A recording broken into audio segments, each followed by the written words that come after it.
Bwana Yesu asifiwe. Bwana Yesu asifiwe. Bwana Yesu asifiwe. Nawaona vijana mmepoa. Naona leo tumekusanyika vizuri kabisa vijana. Leo nimekuja kutatua matatizo yenu. Kama kuna mtu ana shida yoyote natatua. Vizuri. Kabla tujaenda mbele sana, neno la Bwana linasema katika kitabu cha Ayubu, wajua jinsi mwingi. Tuachane kwanza neno la Bwana. Nataka leo niwaombee mmoja kwa shida yake, akinielezea na mimi nampigia neno. Tunaanza na wewe kijana. Shida yako ni nini?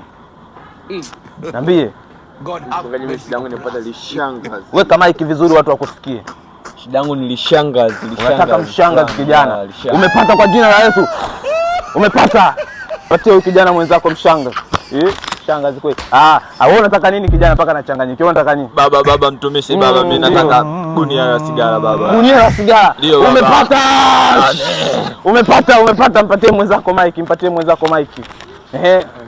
Baba mchungaji. Ndio. Penye mimi ni mwizi. Nenda nikiiba niwe nateleza ile napotea sio. Unapotea.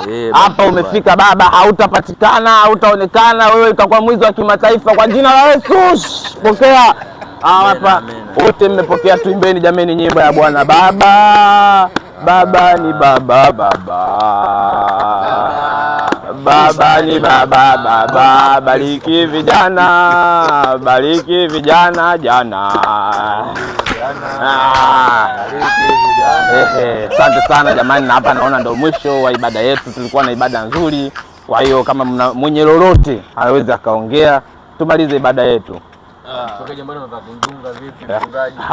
Wachungaji, yani unajua kitu unachokitaka mimi kukibadilisha kutoka kwenu ni kwamba hata wauni wakitaka kuja kanisani waweze kuja waseme, mbona mchungaji anavaa suti, sisi tumevaa pensi, tushindwe kuja kanisani. Ndio maana mimi nimevaa pensi ili nifanane na nyie. Unajua? Ndio baba. Lakini maombi yetu yatafika kweli baba? Mimi yatafika vijana. Sio na wasiwasi. Ongeleni sana kwa ibada. Kama fish kabisa.